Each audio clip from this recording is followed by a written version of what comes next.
speak the new beginnings is to speak of the promise of better days, of something to look forward to. Commencement exercises are opportunities for new beginnings.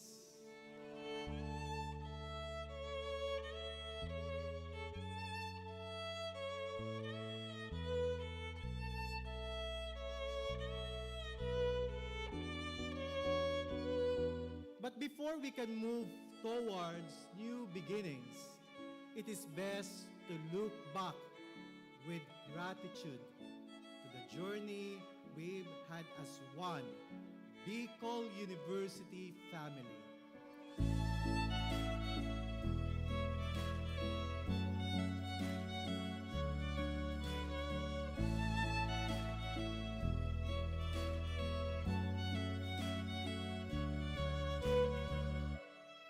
Your presence today and those of your loved ones speak of an enduring commitment to persevere despite all the odds. Sabi nga, ang pinakamahalaga sa pamilyang Pilipino ay edukasyon.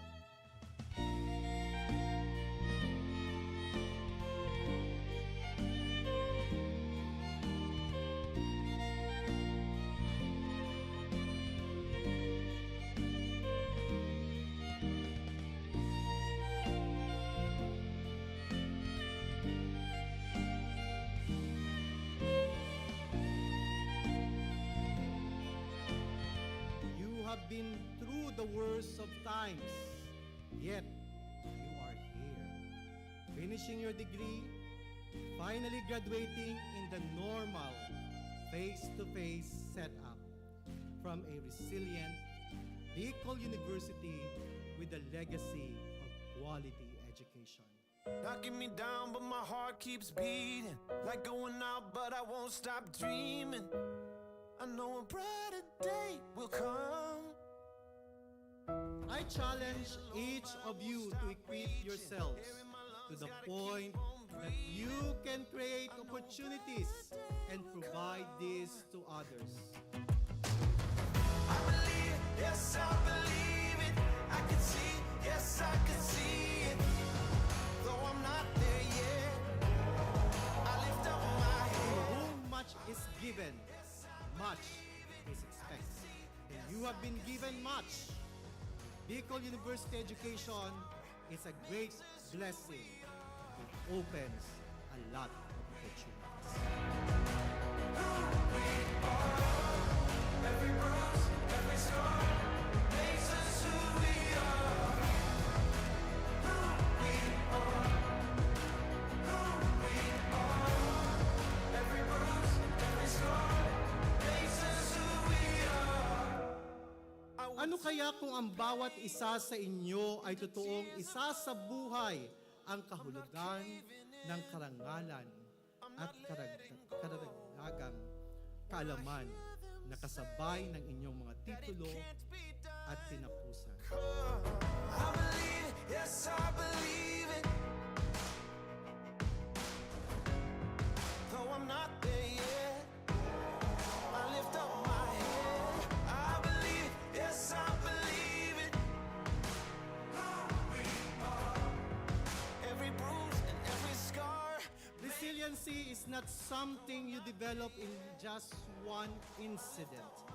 It is a product of many persevering nights and days, and even months and years of telling yourself again and again.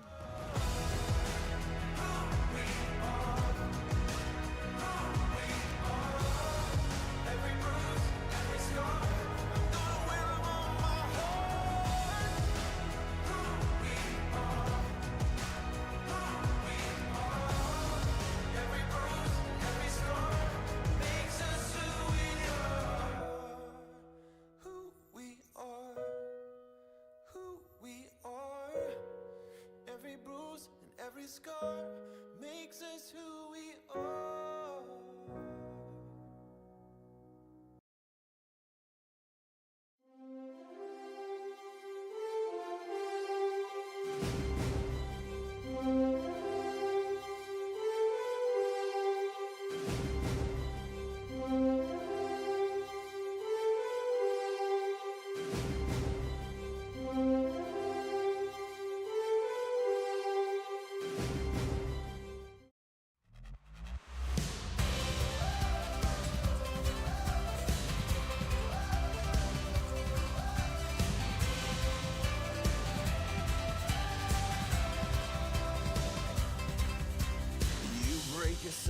our cages into the wide open spaces. We are free, free as a bird on the wind. No prison wall can contain us. Your beating heart makes us fearless. I challenge each of you to equip yourselves to the point that you can create opportunities and provide this to others. Creating opportunities means nurturing your innovative spirit and creative mind. Let our praises run wild and free. Your lion heart is alive in me. Let our freedom and joy begin. With you we're dancing upon our chains. With you we're soaring on eagle's wings. To succeed in any aspect of life, we must be keen on identifying and finding opportunities for growth and development, not only of ourselves, but most importantly, of others and our community. You raise us above the storms. We rise on. Pwede po kamo matakot. Ang artificial intelligence, obvious, is not real intelligence. Dahil po yung puso, dahil tao magmatulog sa iba, dahil tao mag-share, dahil tao mag-care. Kaya huwag po kayo matakot, magkamali. Matakot na kayo magkamali sa maling tao. Let our praises run wild and free. Your lion heart is alive in me. Let our freedom and joy begin. With you we're dancing upon our chains. With you we're soaring on eagle's wings.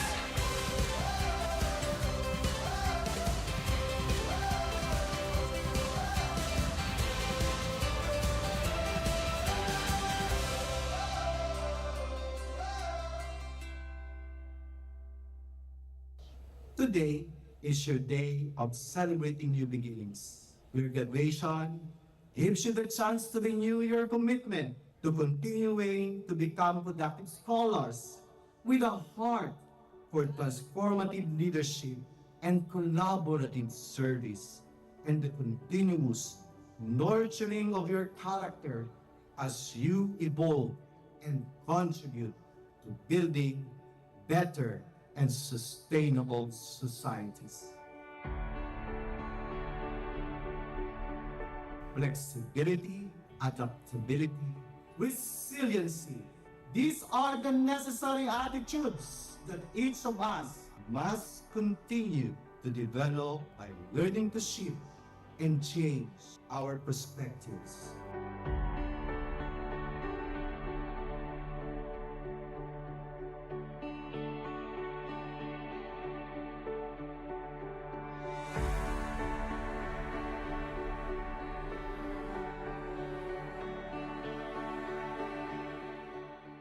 By the powers vested in me by the Bicol University Board of Regents, as Bicol University President, I now confirm you graduates of your respective degrees with all the rights and privileges, responsibilities, and obligations thereunto appertaining. Congratulations!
Activate the goodness in you. Seek to become blessings. Walk your talk.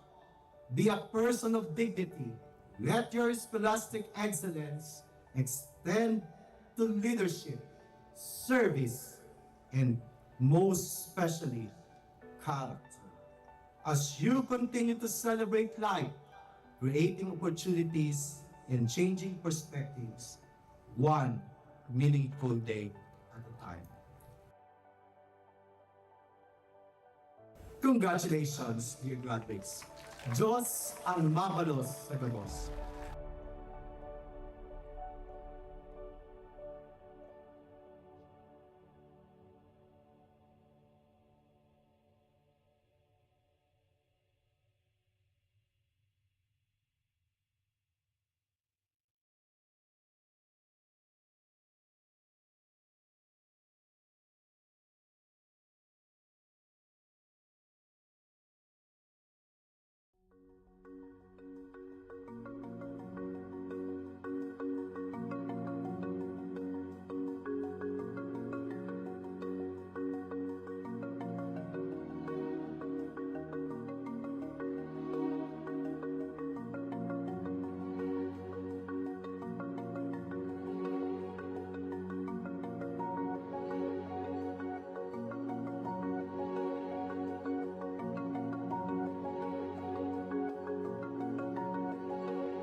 episode of Lingkod Bayan Diaries. Ating tunghayan ang kwento ng isa sa ating mga honor awardees. There are also students who cannot really go to school. So the tendency is they just be there at their home. But then what we did as part of the school's operations and governance, we look for partners, we look for donors, and then we innovate and we save them. I am Eileen Batulan Añonuevo, the Chief Education Supervisor, Schools Governance and Operations Division of the Department of Education, Schools Division of Panabo City. And I am assigned in Operations and Governance in DepEd. I am already almost 35 years in the service as a teacher in the Department of Education. My work as the Chief Education Supervisor is just routine work. In my team, we have the planning, we have the monitoring and evaluation. We also have the training. It is under my team, together with the YFP, the youth formation. The dropout rate of the IP learners was alarming. The superintendent was so worried about it. She told me that we are going to go to the field and then check what happened to our IP learners. So I decided to conduct a study on what happened. Based on the result of my study, children could not go to school because on that particular area, they walk 15 kilometers going to their home and then 15 kilometers going to the school. So back and forth, they are going to have 30 kilometers. So when they reach their home, they're already tired and they could no longer study their lessons. So what they did, they left school with the help of the local government unit, of course, of Panabo City, and also the DATO, the IP, the elders. It was a triangulated project. It was decided that we are going to have a House of Hope, Balay. It's something like a boarding house. IP children, we have 32. And then the security guard for the safety of our children. And also one IP stands as their caretaker. And right now, we are also working on the Gabay Pangarap homeschooling program, wherein those children who could not go to school physically and regularly, they can be saved through homeschooling. I always instill to my team that giving and taking care of our children, especially those who are underserved, the deprived, and also those children who are challenged in life. For example, those young girls who have the early pregnancy, and then the children who are also challenged by law, and then they're also financially not capable of going to school. Right now, we have members who have committed in helping the Gabay Pangarap. Right now, we have two who are in State University. They are now college students. One is in Davao City. One is taking up commerce. And then the other one, the one that I am supporting, he will be taking up criminology. They promise to themselves that they're going to finish their college. It's not only the courage that's been developed while they are still in Balay Paglaom, but their motivation to really finish their education. And then we really wanted them that someday they will be empowered so that when they go back to their community, they're already successful. And then it could be replicated and replicated, and they will stand as an inspiration to other Lumad children. When we say education, it should be fair to all. Whatever type of learner, it could be IP, whatever. We need to be fair to them, and we need to check whether all of this type of children or learners were able to access education. So the IPs, the IP learners, sometimes they are left behind and they are deprived. So we need to take care of them. To my fellow public servant, we will serve our clients with integrity, passion, honesty, and let's be responsible and accountable to whatever actions we're going to make. Let's serve our clientele with love, passion, and with a smile. I am Eileen Batulan Año Nuevo, Chief Education Supervisor, Schools Governance and Operations Division, Department of Education, Schools Division of Panabo City, Region 11. And this is my servant hero story.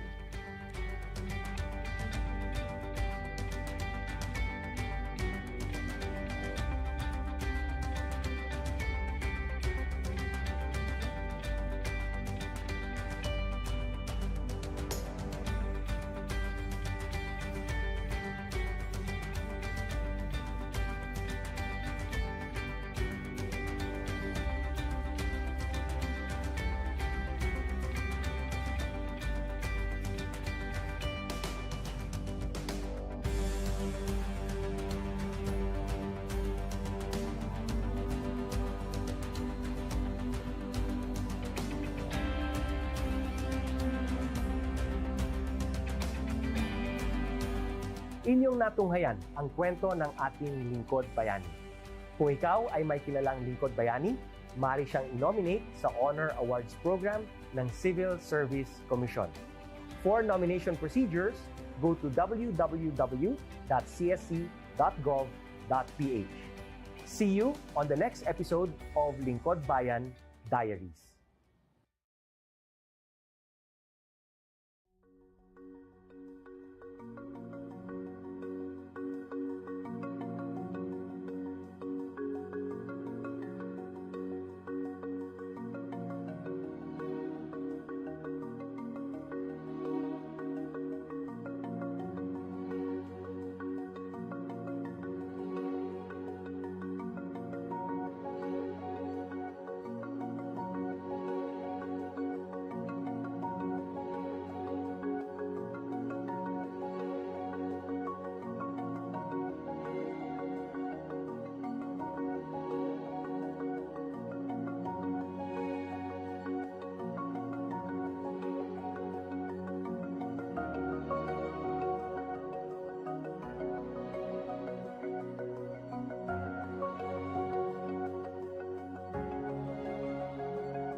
Magandang umaga po, ako si Benison Estareja.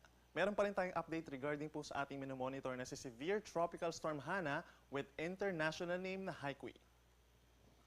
Huli pong namataan itong si Severe Tropical Storm Hana, 1,225 kilometers silangan ng extreme northern Luzon. Taglay ang hangin 95 kilometers per hour malapit doon sa kanyang sentro at may pagbugso hanggang 115 kilometers per hour.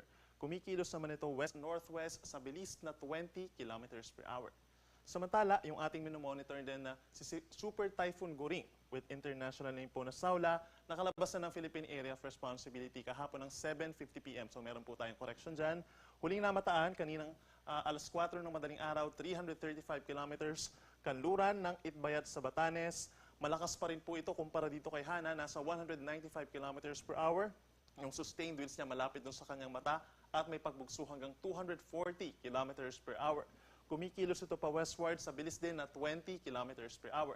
At base po sa pagtaya ng pag-asa, kikilos pa rin pakaliwa at patungo dito sa may southern China. Maaaring matamaan directly po ang Hong Kong and Macau, yung ating mga kababayan po doon.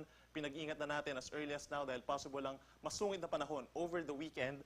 At itong si Bagyong Goring or si Bagyong Saula ay nag-enhance pa rin po ng southwest monsoon or habagat in many areas of Luzon, base na rin sa ating latest satellite animation. Ito naman po yung latest track regarding dito kay Severe Tropical Storm Hana. So kung mapapansin po nila, sa susunod na 4 na araw ay kikilos pahilagang kanluran or paangat na pakaliwa itong si Bagyong Hana. So nakikita natin within the next 24 hours ay kikilos ito, mananatili si Severe Tropical Storm. So by tomorrow morning, STS siya habang nasa may silangan ng Taiwan. Maring lumabas na rin ang Philippine Area of Responsibility bukas ng hapon or gabi patungo po dito sa may Ryukyu Islands, pagsapit po ng Friday hanggang Saturday. And then pagsapit ng Sabado, maring maging typhoon na po ito. Lumakas pa siya bilang isang typhoon habang nasa may East China Sea. Pagsapit po ng Linggo, lalapit pa siya dito sa may eastern portion ng mainland China, kung saan maring maglandfall nga ito at humina na eventually sa susunod po na Linggo. Base po sa ating track, kung mapapansin nila, meron tayong cone of probability. So ibig sabihin, maring bumaba pa ng bahagya or umangat ng bahagya yung track nitong si Bagyong Hana. So depende pa rin po, pag nagbago ito at bumaba ng bahagya, mas matatagalan itong mananatili sa ating area of responsibility, maring Sabado pa. Pero pag umangat ito ng bahagya ay maring mas mapaaga naman. As early as tomorrow morning ay lumabas na ito ng PAR. So lagi po magantabay sa ipapalabas na updates ng pag-asa. Samantala, yung kabuang lawak or yung diameter nitong si Bagyong Hana ay nasa around 500 kilometers. So kung mapapansin po nila, pag nag-traverse itong malakas po na hangin na dala ni Hana sa mga susunod na araw, ay mababa yung chance na maapektuhan ng malakas na hangin itong extreme northern Luzon. So base po sa ating latest track, mababa ang chance na magtaas din tayo ng tropical cyclone wind signals. Ngayong araw po and even in the coming days, may epekto pa rin po ng habagat or mga pag-uulan. Mayroon din mga pagbugso ng hangin dahil sa mga pinalalakas po ito ng mga bagyong Hana at ni formerly Goring. So asahan po natin ngayong araw, mataas ang tsansa pa rin ng mga pag-ulan over Metro Manila, Ilocos Region, Abra, Apayao, Benguet, Tarlac, Pampanga, Bulacan, and Calamian Islands. So nasa around 50 to 100 millimeters po yung dami ng ulan na posibleng bumagsak ngayong araw dahil po sa habagat. Importante itong figures na ito dahil makakapag-assess yung ating mga local disaster risk reduction offices kung posible ba magdulot ang dami ng ulan na ito ng mga pagbaha or pagguho ng lupa. Iba-iba po yan, iba-ibang risk kada lugar. Samantala po by tomorrow and even pagsapit po ng Sabado sa mga unang araw ng Setyembre, maulan pa rin over Metro Manila at malaking bahagi ng Ilocos Region as well as Abra, Benguet, malaking bahagi ng Central Luzon, itong Tarlac, Nueva Ecija, Pampanga, Bulacan, merong 50 to 100 millimeters na dami ng ulan, so mga light to moderate with the time-saving rains po yan. And sa Calabarzon, pinang-apektado ang Rizal. Then pagsapit po ng Sabado, affected na rin po ang Cavite and Batangas ng minsan malalakas na ulan. As sa Calamian Islands sa northern portion of Palawan, asahan din po for the next 3 days ang 50 to 100 millimeters na dami ng ulan. But please take note po, pagsapit po ng susunod na 3 araw, meron tayong 100 to 200 millimeters na dami ng ulan sa 3 probinsya, Zambales, Bataan, and Occidental Mindoro. Epekto rin po ito ng habagat. So walang direct effect itong si Bagyong Hana or yung si former Goring sa malaking bahagi po ng ating bansa. So yung mga magiging pag-ulan natin for the next 3 days ay dahil sa habagat, pinag-iingat natin ang ating mga kababayan sa mga posibleng pagbaha at pagguho ng lupa at even pag-apaw ng mga ilog at laging magantabay sa mga updates ng pag-asa. Yung mga heavy rainfall warnings natin, very useful yan sa ating mga estudyante at mga papasok sa kanilang trabaho, and possible din po ang pagguho ng lupa. In terms of severe winds or malalakas na hangin, possible pa rin po yan kahit nakalabas na or malayo sa ating kalupaan itong mga bagyo na ating minomonitor. Gusty conditions or pabugso-bugsong hangin ang mararanasan over Ilocos Region and Cordillera Administrative Region ngayong araw po. Samantala, today up until Saturday ay asahan din po ang malakas na hangin over Zambales, Bataan, Bulacan, ganyan din sa Aurora, Metro Manila, Calabarzon, Mimaropa, Bicol Region, even Western Visayas at northern portion of Eastern Visayas. Asahan po yung mga pagbugso ng hangin.